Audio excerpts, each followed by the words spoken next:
Hello. Ah, Hindi, Pastor. ay hindi pa Hindi pa po. yung yung sa YouTube. Hindi Mamaya pa. na lang. Okay. Wala pa po dito sa ano. Sound check. Testing. Ito Testing. Hello, naririnig ba? Na. Dali po. Sound check. October 23. Hello. Sound check. Testing. Wala pa po dito sa ano. Sound check. Testing.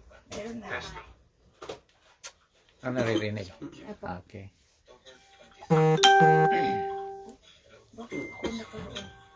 Kanino ako sumasagot? Magandang gabi sa ating lahat at welcome to Pastor. our Thursday Bible Study.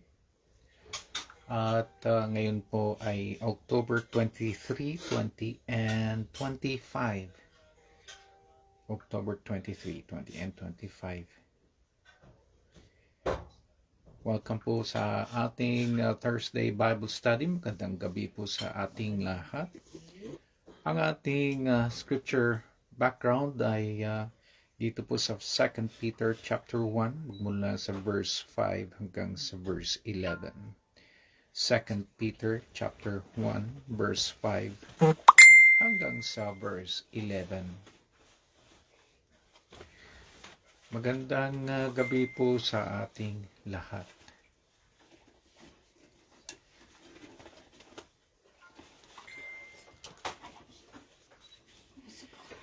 Gusto ko pong basahin yung ating scripture background. By the way, yung pala mga kasama ko nandito rin. Paano ko ba? Ubuin at mga... Pwede ko nang i-reverse, ano? Ayan. Ayan, si... Brother Jerry. Oh, ayan. Okay. Ate Prime. Ayan. At si Ril. At si Jinky. At si Ate Tina. Ayun. Hello po. Alright. Ayan. So,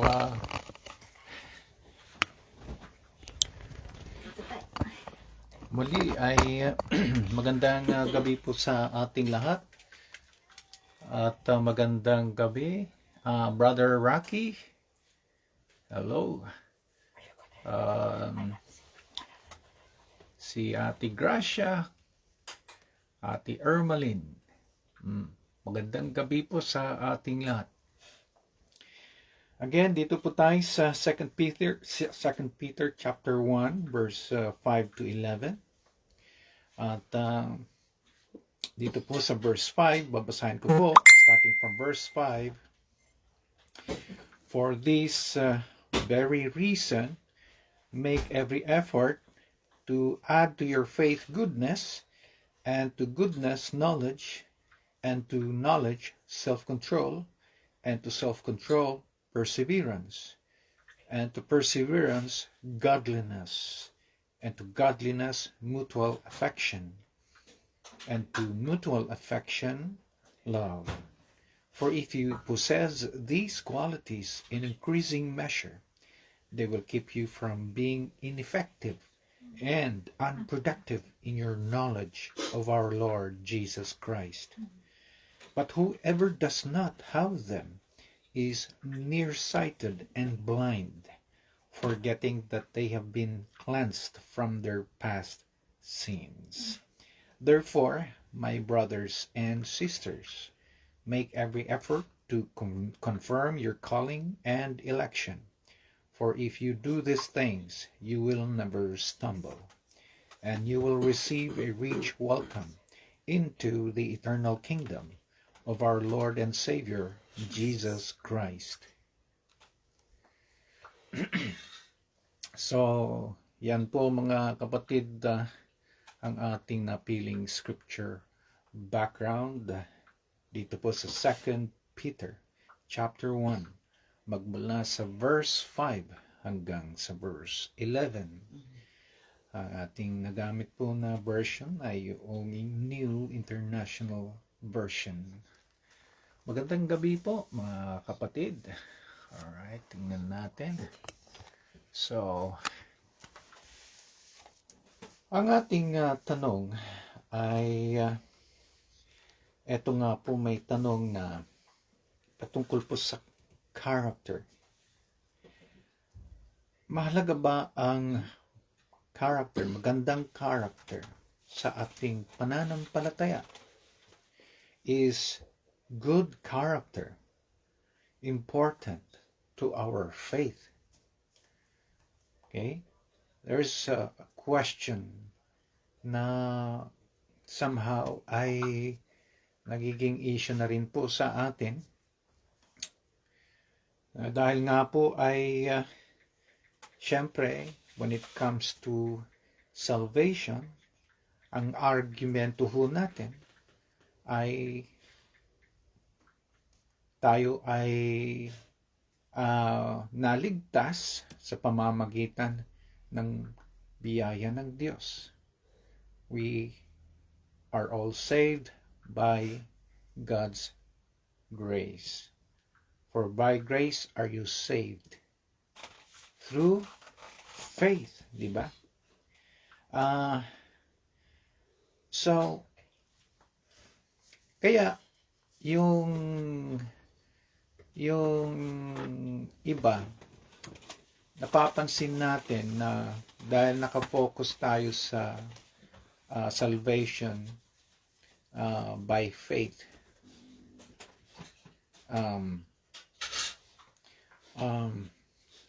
na nagiging parang yung iba para sa kanila ay hindi importante yung character. There are those who argue na dahil tayo ay saved through the grace of God, through faith, not by, wala naman maliligtas sa character, di po ba? We are not saved. We cannot be saved by our character. No matter how we say, mabait naman ako, ba't nyo ako hindi papasukin sa kaharian? Kasi nga, ang kaharian ng Diyos ay para sa mga tumanggap at sumunod sa ating Panginoon sa pamamagitan ng pananampalataya for, diba? We are saved by God's grace through faith, not of good works. And so yung goodness na yan, tila parang nawawalan na ng atensyon. Kasi wala naman talagang maliligtas by character alone. We need to be saved through the Lord Jesus Christ. Amen. By our faith in Jesus. And because of this, we tend to, nangyayari? They tend to neglect para sa mga ang argumento ganito. Kaya nagiging issue na kung ito ba ay importante o hindi sa ating pagiging Kristiyano, sa ating pananampalataya. Kaya sa gabi na ito, maganda pag-usapan natin. Kasi kung hindi po talaga importante at ang importante lamang ay yung ating pananampalataya, di wag na nating wag na nating bigyan pansin yung moral character or good character na yan. Tanggapin mo na lang kung ano ang nakita mo sa akin, ganon, di ba? Kasi may mga lumalabas na hugot. Kung kayo po ay nakakita na sa inyong mga Facebook, sa mga walls ninyo, o kaya yung feed ninyo, na sabi nila kung ano yung ugali ko, ay tanggapin mo, di ba? Ganyan ako yan ang karakter ko eh. Mm. Kaya kung masama yung karakter, ganyan talaga. Di ba? So, may ganun na yung pumapasok na argumento, hugot, pag-iisip. At ang mahalaga lang naman dito ligtas tayo sa pamamagitan ng ating pananampalataya sa ating Panginoong Jesus. So, kaya, ngayong gabi ay tatanungin natin, importante ba ito? Ano na ba ang sagot dito? At gusto ko po na sagutin din yan ayon po sa ating nabasa sa sulat ni Pedro. Dito po sa 2 Peter chapter 1. At ano po yung sinabi dito? Verse 5, for this very reason, make every effort to add to your faith. Napansin po ninyo yung sabi niya, to add to your faith. Ang karagdagan, ang may idadagdag sa ating pananampalataya. Ano yung mga sumunod? Goodness, and to goodness, knowledge, and to knowledge, self-control, and to self-control, perseverance, and to perseverance, godliness, and to godliness, mutual affection, and to mutual affection, love. Yung nakikita natin yung mga sumunod ay may kinalaman sa ating character. Sa magandang character, hindi po ba? Character na ho yan. Di ba? Oo. Yung goodness, pagiging good. Yung mga sumusunod na yung after knowledge is self-control, perseverance. Perseverance, ito ay pinsan niya yung yung patience. Godliness, di ba? Mga ito po ay para sa mabuting ikabubuti ng magandang character. So, kung hindi ito importante, hindi na dapat hindi na importanteng idagdag pa ito sa ating pananampalataya. Correct? Pero anong sabi sa Bible? Sa verse 5, napakalinaw. To add to your faith. And kung isa-summarize natin lahat yun, di good character. So maliwanag po na as far as yung character is concerned, ay hindi pala ito hiwalay sa ating pananampalataya na pwede natin itong ipagwalang bahala. Kailangan ito po ay magkasama lagi at dapat na idadagdag sa ating pananampalataya. Correct?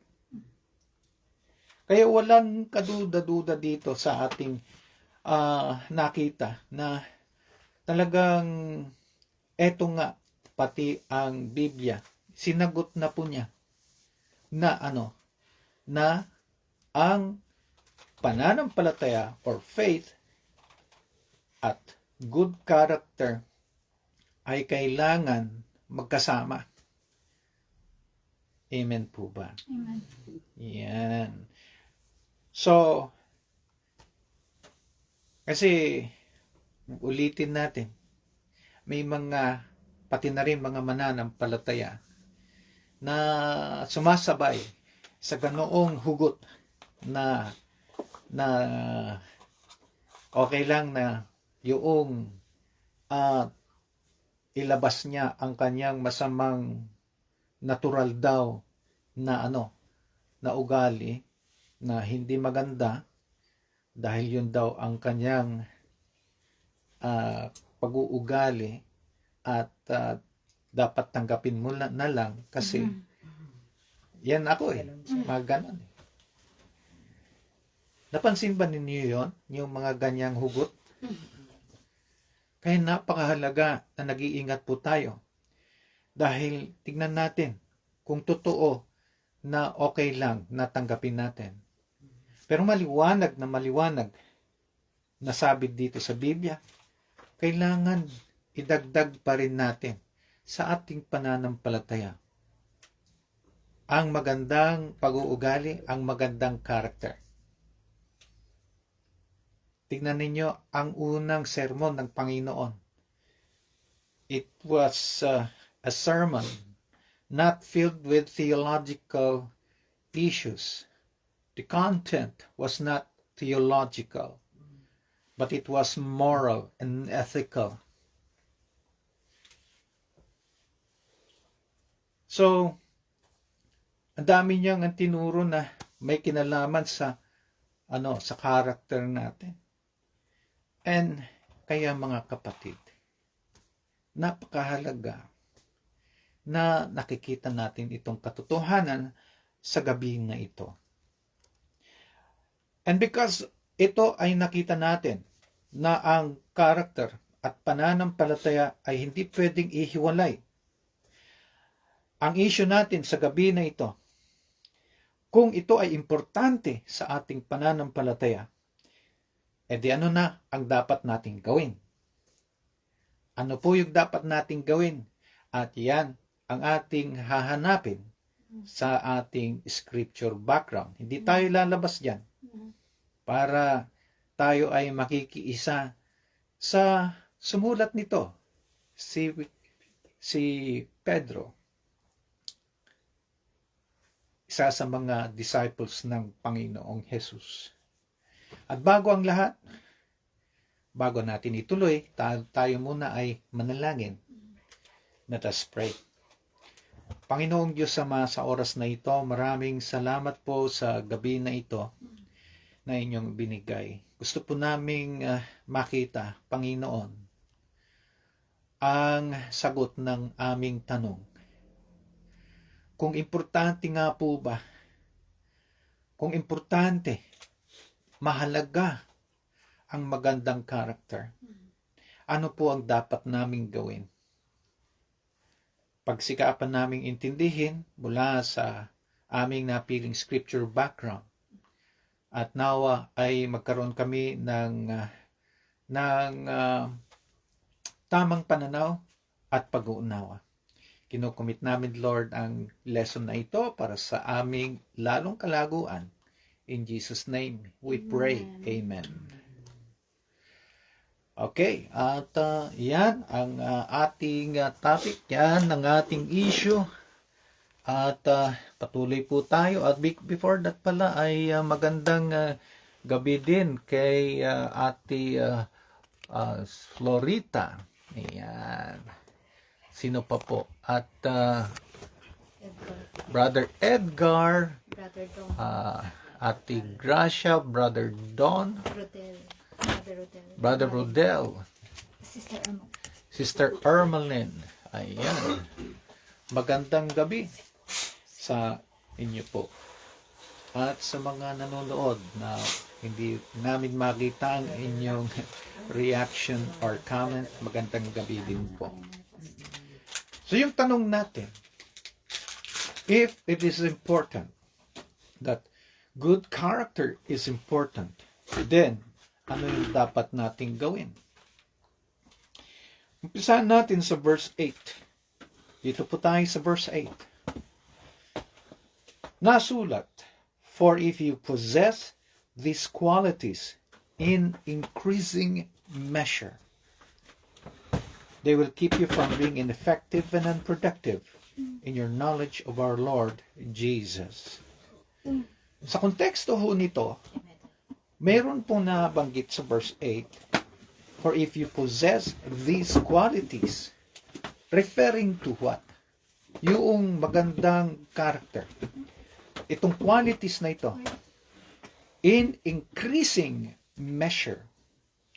When you say increasing, I will, show you two words. One word says decreasing. What does that mean? Another word says increasing. What does that mean? Pag sinabi nating decreasing, anong ibig sabihin? Bumababa. Kumukonti. Pag sinabi nating increasing, tumataas o dumadami. Increasing. Example, your income is decreasing. Ha? Lumiliit ang iyong income. Your income is increasing. Di ba? Ibig sabihin, lumalaki yung income mo o yung salary mo. Salary increase. Also, gets na natin yung word na increase.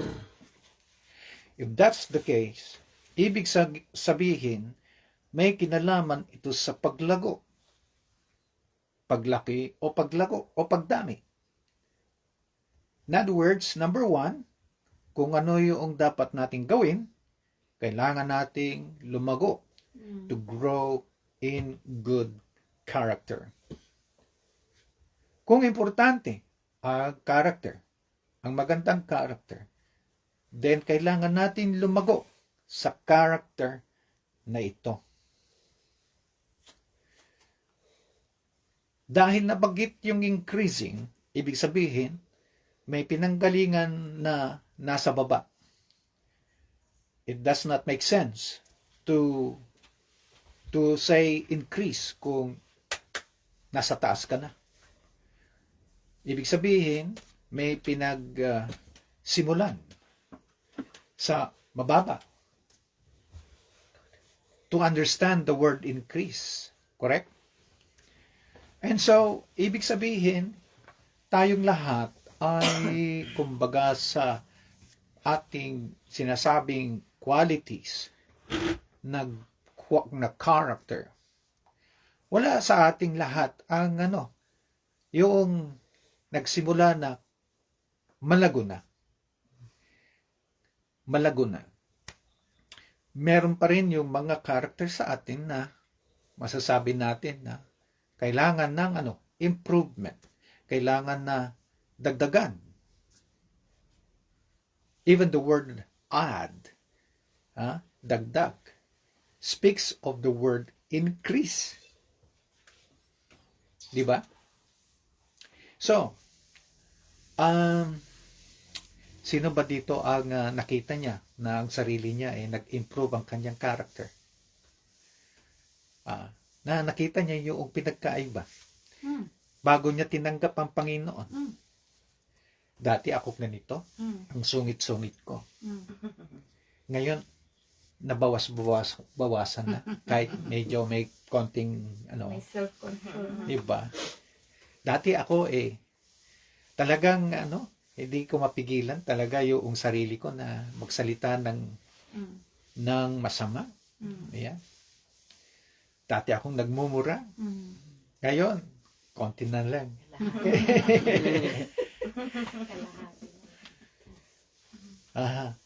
Dati ako talagang wala. Hindi ko mapigilan yung sarili ko. Nanununtok talaga ako ng tao. Ngayon, medyo wala na. Dati, di ba? Tayo mga Christians, we can attest to that fact. Yang katotohanan na yan, na mayroon tayong pinagsimulan na magaspang na character, na tayo ay hinasa ng Panginoon. Dahil nakita din natin na ito ay kalooban ng Panginoon na mabago ang character na ito. At tama ang sabi sa Biblia na may makikita ka ng kalaguan sa bagay na yan. Kumusta na tayo, mga kapatid? Sa ating paglago sa character na yan. Baka hanggang ngayon, ganoon pa rin tayo. Hindi pa. Oo. At anong gagamitin mong argumento? Yung mga hugot sa Facebook na may mga nagsasabi na okay lang, tagapin mo lang ako kung sino ako. Yan ang natural ko eh. Diba? Respetuhin mo na lang. Tao lang ako. Or etong sinabi sa Biblia na kailangan dagdagan natin, add to your faith what? Ang magagandang character. Hindi pwede na ang isang mananampalataya namumuhay sa masama o maling character. Kaya nga dito, yung na-enumerate dito ay puro positive na character. Wala kang makita sa Biblia, kahit baliktarin natin. Or, pag yung magbalikan from the first page to the last page ng Biblia, na magsasabi na okay lang ang masamang character.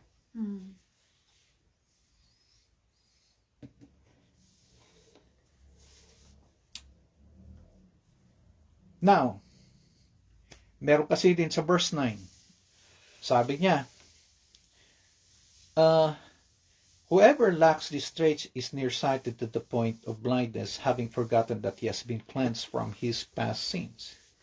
Whoever lacks these traits is nearsighted to the point of blindness, having forgotten that he has been cleansed from his past sins. So, ibig sabihin, kung may kakulangan, hindi pa siya malago. So, yung tanong na, o kaya yung sitwasyon na, ano ang mangyayari if you will not grow dahil sa kakulangan, di ba? Nagsimula ka nung unang mananampalataya ay marami kang kakulangan na dapat ituwid. Pero kung nanatili kang may kakulangan, ano ang sabi diyan? You become nearsighted. You become blind. And the worst is, makalimutan mo that you have been cleansed from your past sins. So ano ang sinasabi po niyan? Na kapag hindi ka lumagod dyan, ang karakter mo na hindi naaayon sa sinasabi sa salita ng Diyos, ang pinapakita mo lang ay para kang hindi rin naging Christian. Para kang hindi tinubos ng dugo ng Panginoon. Parang hindi ka napatawad pa sa iyong mga kasalanan. Hindi ba? To the point na having forgotten that he has been cleansed, na nakalimutan mo ata na ikaw ay Kristiyano. Okay? Kung hindi ka lalago dyan, so wala tayong excuse. Kailangan natin na lumago. The only option for us is to grow. In increasing measure. Okay? Hindi isasuggest ng Biblia ng decreasing. Kailangan increasing measure. It's not either or. There's only one. And that is to increase. Kaya, yan. Tuloy, kapag tayo ay nakikitaan ng masamang ugali, hindi nyo ba nahalata na nagkakaroon ng comment na, Kristiyano ba yan? Parang hindi Kasi, mahirap tignan kung siya ay Kristiyano sa pamamagitan lamang ng pananampalataya. Kasi hindi na nakikita yan. Ikaw lang ang nakakaalam niyan. Kasi ikaw ang tumanggap sa Panginoon. Bakit? Nakikita ko ba? Nakikita ba ninyo kung yung tao na yan tumanggap o hindi? Hindi ba? Pero nakikita na sa bunga. At ano yung bunga? Sa kanyang karakter. Kaya nga, tayo minsan ay nakikriticize ng mga hindi mananampalataya. At sinasabi nila Parang, Kristiyano ka ba? Mm. Ba't para kang kami? Katulad namin. Para Masahol tayong pa. magkapareho lang. Masahol pa. Baka wala atang pinagkaiba. Masahol pa. Kaya sabi dito, baka nakalimutan mo na ikaw ay nahugasan na sa iyong mga kasalanan. Verse 9 is so clear. Nagiging nearsighted ka na o kaya nagiging blind ka na, hindi mo na nakikita. Having forgotten that he has been cleansed from his past sins. Kaya ito ay issue talaga, mga kapatid. Kaya wag nating sabihin, wag nating gamitin yung argumento na yan na tagapin mo lang ako dahil yan talagang natural ko. Kung ikaw ay Christian, hindi katanggap-tanggap na alibay yan. Sa mga masama nating pag-uugali, kailangan tayo ay lumago. At kailangan lumago. Dahil hindi yan, kapag nakitaan tayo, anong sasabihin ng tao, para kang hindi ka Kristiyano. Kaya, tayo mga Kristiyano, gawin natin yan. Amen. Amen. Now, kung lumalago naman po tayo, kapag tayo lumalago, anong sabi dito in verse 8? For if you possess these qualities and continue at lumalago ka in them sa mga bagay na ito, they will keep you from being ineffective and unproductive in your knowledge of our Lord Jesus Christ. Diba? So kapag tayo ay lumalago sa ating character at nagiging maganda yung ating character, sabi nga, it will keep us from being ineffective or useless and unproductive. So, tayo ay magiging effective at magiging productive sa ating kaalaman tungkol sa ating Panginoon. Amen. Amen. So you can just imagine how important it is to grow in our character, na maging maganda yung character natin. Kasi ito po ay may kinalaman sa ating knowledge of our Lord Jesus Christ, sabi sa verse 8. So you can just see the connection. How si Peter ay ikinonect niya yung knowledge of our Lord Jesus Christ and the increasing measure, yung lalong paglagon natin sa ating character. Kaya ito ay isang crucial na issue sa atin na dapat nating tanggapin at pansinin kung ano ang kahalagaan ng ating moral character o ang ating good character sa ating pananampalataya. Hindi pwedeng ihiwalay sa ating pananampalataya ito. Tama po ba? So it is important, number 1, to grow na lumago. Iulitin ko, walang magiging buong ganap pag tinanggap mo ang Panginoong Yesus. Kaya yung mga baby Christians, makikita pa rin natin sa kanila ang magaspang na pag-uugali, ang masamang pag-uugali. Kaya mahirap, pakisamahan ang mga baby Christians. Dahil kailangan maging patient ka at ikaw ay laging nag-i-encourage sa kanila na tulungan, na iwanan ang mga ganyang pag-uugali. Pero habang tumatagal naman na bilang isang Kristiyano, maabot ka na ng 10 at lampas ng 10 taon, ay kailangan talaga na lumalago tayo dyan. Dahil iyan ang sinasabi dito na kailangan mangyari sa ating pagiging Kristiyano, sa ating pananampalataya. Amen? Amen. So, sasabihin mo, talagang anong gagawin ko? Di lumago.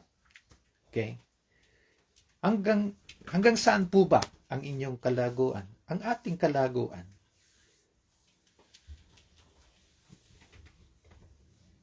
Kung kulang pa, then kailangan pang lumago. Amen. Di ba? Kung kulang pa, kailangan lumago. Mm. Ang susunod po, in verse 10, therefore, my brothers and sisters, make every effort to confirm your calling and election. For if you do these things, you will never stumble. Do these things. Diba? Anong nire-refer nito? Ano yung gagawin ng mga bagay na ito? Sa tamang konteksto, sa loob ng binasa natin, walang iba kundi yung character na tinutukoy niya dito. So, anong gagawin? Do these things. Kaya, you have to do it. Kailangan natin gawin. Gawin natin.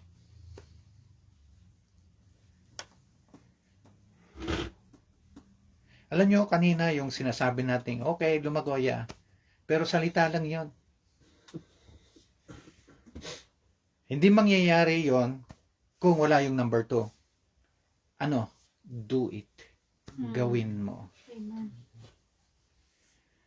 Magiging salita, sabi ko, mananatiling lesson lang yan sa ating isipan.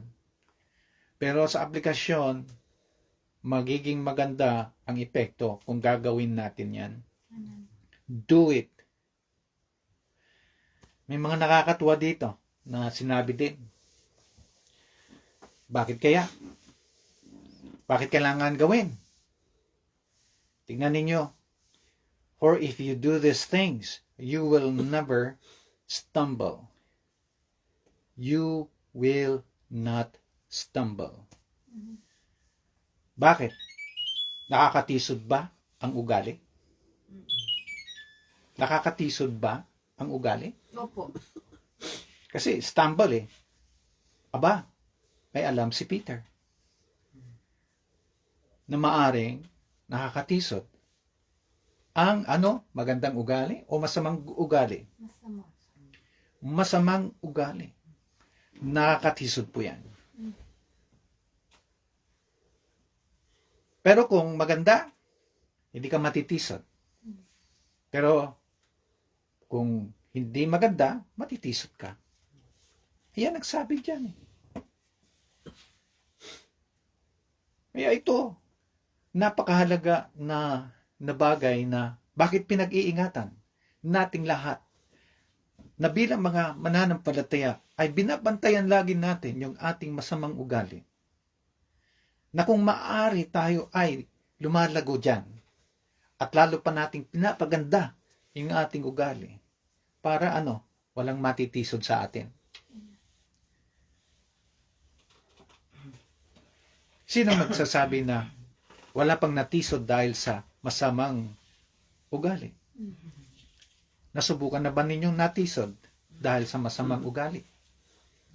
Nasubukan nyo na? Is that a fact? Yan ba isang katotohanan? Amen. Tignan ninyo. Alam na alam ni Pedro sa kanyang sinulat na may kinalaman sa yung pagiging yung matitisod ka sa bagay ng masamang ugali. And so, if you do it, pagandahin mo, walang matitisod. Alam nyo, mayroon pang sinabi si Pedro sa verse 11.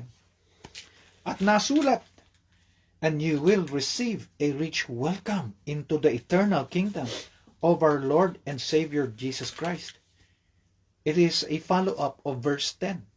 Sabi niya sa verse 10, na if you do these things, you will never stumble. In verse 11, and you will receive. Dinagdagan niya, and you will receive a rich welcome into the eternal kingdom of our Lord and Savior Jesus Christ. So, ibig sabihin, you will receive a rich welcome into heaven. Aba, kanina lang sabi natin, ang kaligtasan ay through the grace of God by faith.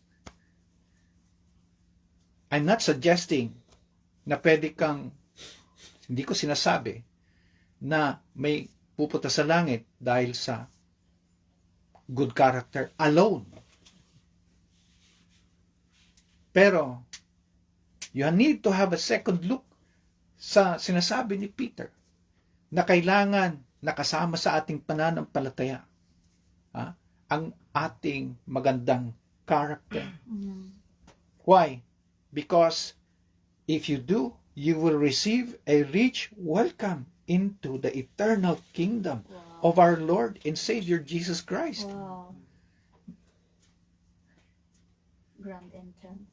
Tignan ninyo, sino yung mga inuuna? Sino yung mga pinapapasok? May grand entrance. Oo. So kung mamili sila pala, between yung may pananampalataya at masamang ugali, mas prepare nila yung may pananampalataya na maganda ang ugali. Di ba?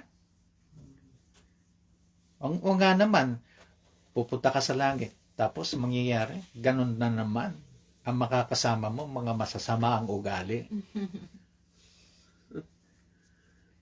Gusto ba ninyo pumasok sa langit, tapos makakasama nyo sa sama ng ugali? May pananampalataya, pero masama pa rin yung ugali. Ano klaseng langit kaya yan?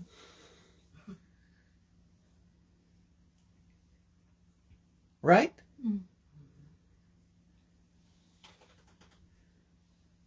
Now, how is that for importance? Kung sinasabi nila na hindi importante ang ugali, importante pananampalataya. Now, how is that for importance? And just to make it a point, to make that point, ang kahalagahan nito, kailangan pa niyang sabihin na may kinalaman ito sa ating pagpunta sa kaharian ng Diyos. Because I would really cannot imagine myself to be in heaven with people na mahirapan ka na naman sa mga masasamang ugali na kasama mo doon. Di ba? Kayo nga ewan ko lang kung kayo na ay ngayon ay namanhid na sa masamang ugali. Can you tolerate? Kaya ba ninyong to tolerate, to be with someone na ang sama-sama ang kanyang ugali? Or lagi kayo nag-aaway? Di ba? May kapayapaan ba na mangyayari sa inyo? Hindi. Wala. Kayo ay laging mag-aaway. Ayaw nga ninyo mga Kristiyano sa simbahan. Dahil hindi niya gusto yung ugali nung kasama niya sa simbahan, hindi na pupunta sa simbahan. Tignan niyo na lang yan. Kung totoo na okay lang na dapat tanggapin natin ang masamang ugali, na basta importante may pananampalataya. Kung totoo yan, bakit? Bakit ayaw mong pumunta? Dahil ayaw kong pumunta dahil andun yung ayaw ko na tao dahil ang sama ng ugali niya.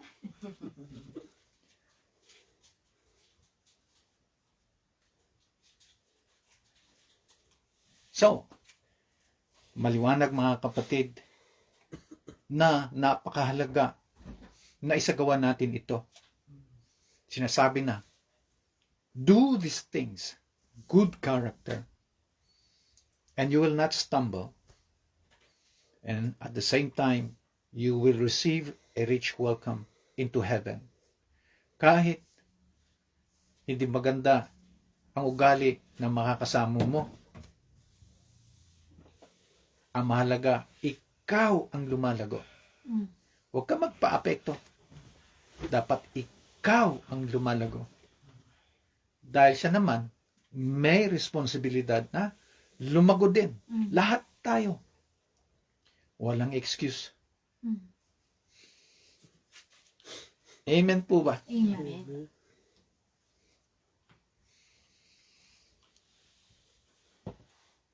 Isa pa. At actually, mga 10 ito eh. Wow. Biro lang po. Panghuli. Uy. Verse 5. For this very reason, make every effort to add to your faith goodness, and to goodness knowledge. Anong sabi doon? Make every effort. At yan, ang pangatlo. Make every effort. Kailangan meron tayong effort. Make every effort. What is effort? Gumagawa ng paraan. Mm. Pinagsisikapan. Mm. Kung nagkamali siya, inuulit na naman niya na gawin yung mas maganda, yung tama. Mm. Pinag-aaralan niya ng mabuti. Mm. Nag-i-effort talaga. Pinagsisikapan talaga. Ibig sabihin, ang magandang character, mahirap. Otherwise, bakit ka mag-i-effort? Bakit ka mag-i-effort kung madali? Hindi pala madali. Dahil hanggang ngayon, meron pa tayo sigurong ugali na hindi maganda. Na hanggang ngayon ay hindi pa natin, di ba? Totally na nabago. Mm. At hirap na hirap pa rin tayo na baguhin. Mm. At tayo ay sumasablay hanggang ngayon.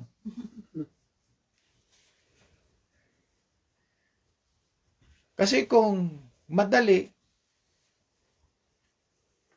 walang effort.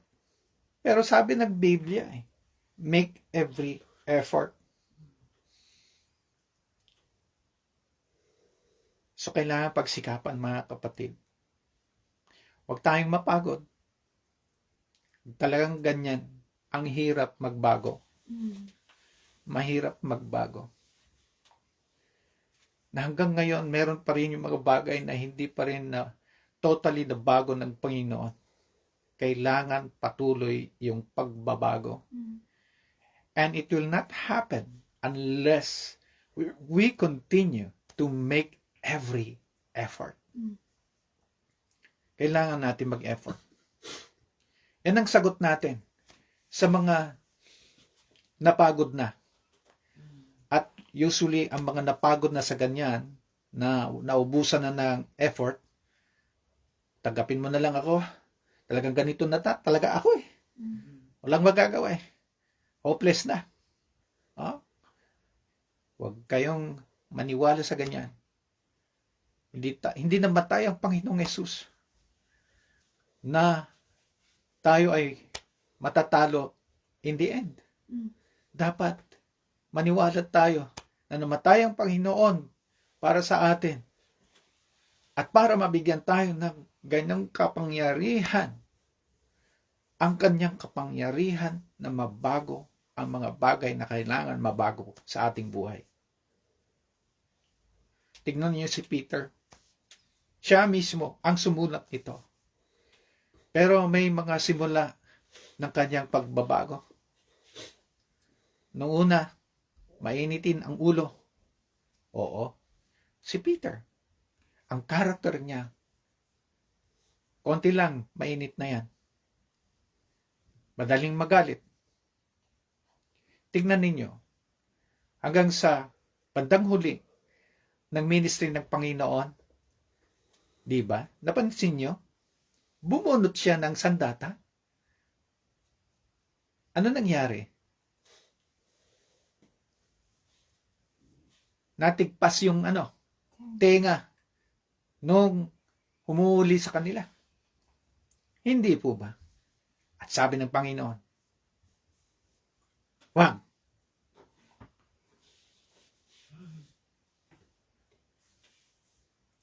Ibalik mo ang iyong sandata.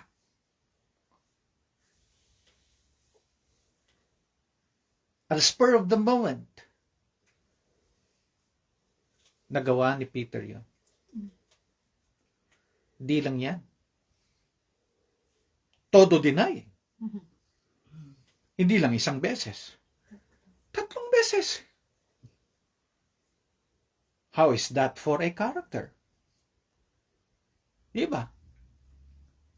How is that for a good character?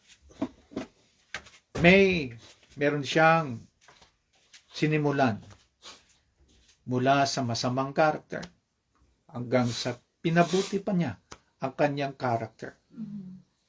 At dahil diyan, sinasabi na niya sa ating lahat na dapat ganito tayo kung tayo ay mga mananampalataya. Dahil yun ang nakita niya sa ating Panginoong Hesus. Kung gaano ang insulto na ginawa ng mga tao sa Panginoong Hesus, simula ng kanyang career, na nag-umpisa na nanghayag, nagsalita ng Panginoon, ng magandang balita. Walang puro mga panlalait ang tinanggap ng Panginoon. Pero hindi siya pumalag. Hinayaan lang niya. Sabi pa nga niya, kung sinampal ka sa kanan, ibigay mo ang kaliwa.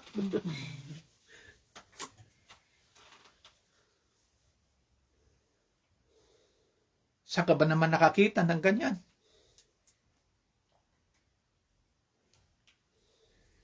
Kahit siya ay nakasabit na sa krus, sinasaktan, minumura, iniinsulto. Anong sabi niya? Patawarin ninyo sila dahil hindi nila alam ang kanilang ginagawa. Anong klaseng karakter ho yan? Pero kung iba, ay, nako, mag-iingat ka dyan. So, marami tayong mga threats kung ano-ano mga Hindi po ba?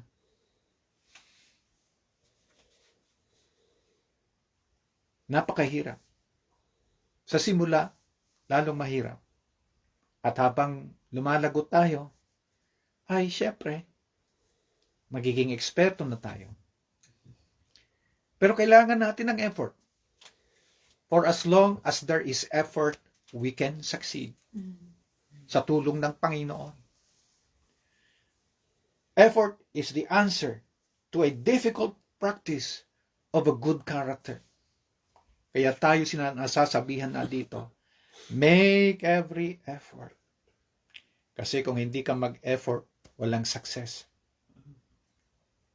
Hindi ba? Ginagamit na yan sa negosyo. Nasa negosyo, walang tagumpay kung hindi ka mag-effort. Bakit? Basta na lang ba uulan ng pera? Hindi. Hindi basta-basta umuulan ng pera. Kailangan kumayod. Kailangan mag-isip. Marami kang dadaan ng problema.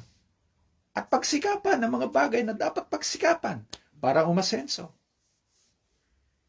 Kung yan ginagawa ninyo, pagdating sa pera, ganyan din pagdating dapat sa pag-uugali. Kaya walang excuse. Wala tayong excuse. Tayong mga mananampalataya, lalo na tayong mga mananampalataya. At tama si Pedro. Tama ang Biblia na kailangan natin lumago. Kailangan nating gawin. At kailangan nating mag-effort.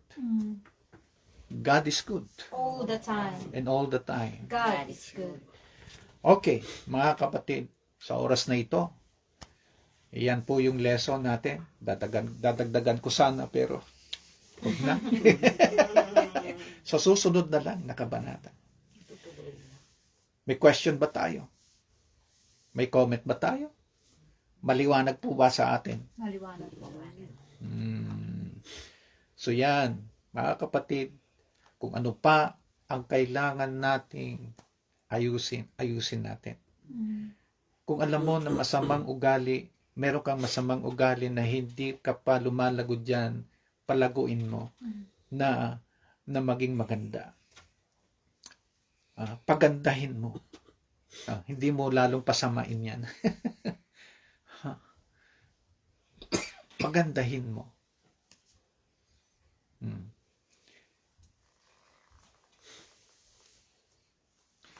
So kung wala na tayong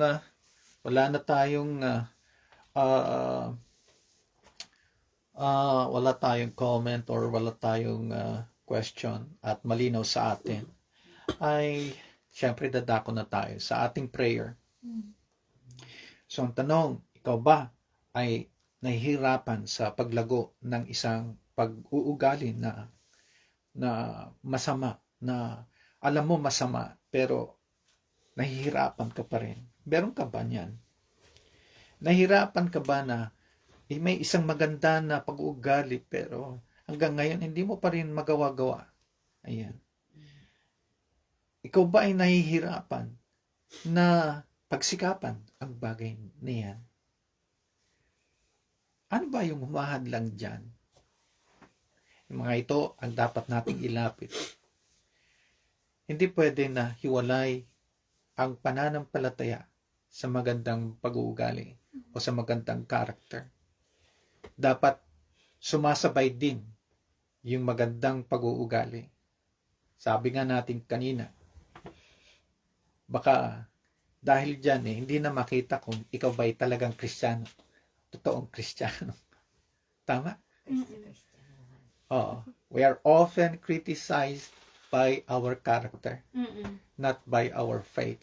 They cannot see our faith, but they can always see our character. And because of that, we need to grow in good character. Amen. Manalangin po tayo.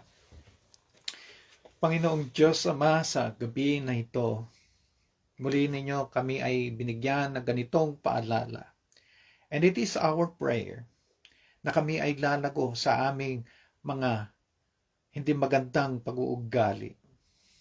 Lahat po kami ay may mga ganitong pag-uugali na hindi maganda. Kanya-kanya din po yan, Panginoon. At sa mga bagay na hindi kami, yung nahihirapan kami, hindi kami lumalago, Panginoon, bigyan ninyo kami ng lakas, ng inyong kapangyarihan sa aming pagsisikap na lumago sa bagay na ito. Lord, salamat po din sa mga aming napagtagumpayan. At nakita din namin, Panginoon, ang magandang resulta. Pero sa mga bagay na hindi pa, Panginoon, nawa patuloy kami lumalago. Salamat, Panginoon, sa paalala na ito at hanggang sa susunod na lesson. We pray, Lord, na i-bless po ninyo. Kinukomit namin ang gabi na ito para sa lalo po naming kalaguan. In Jesus' name, we pray. Amen. Magandang gabi sa ating lahat. Salamat muli sa inyong pakikinig sa lesson na ito. At kayo din po sa online, maraming salamat sa inyong pakikinig. At muli magandang gabi ating Nancy Tan. Ayan, muli magandang gabi Ate Ermaline, Brother Rodel, magandang gabi Ate Flor, sino pa, Ate Gracia, Brother Rocky, ayan, ayan. At yung mga hindi po namin makita at andyan kayo, maraming salamat attending our Bible study. At syempre, magpapaalam na po kami. At magpaalam na po ang sa mga kasama namin. Ayan, si Ate Tida, say goodbye, good night. Ayan. Bye-bye, good night. At ayan, Brother Jerry, Ate Prime, ayan, say good night. Good night, Chris. Ayan, si Real. Okay. Ate Jinky, okay. Alright. So, paano po mga kapatid sa nasa online, magandang gabi din po sa inyo. And until next Thursday, God bless you all. See you again next Thursday. Ito na po yung ating signing off. Bye-bye.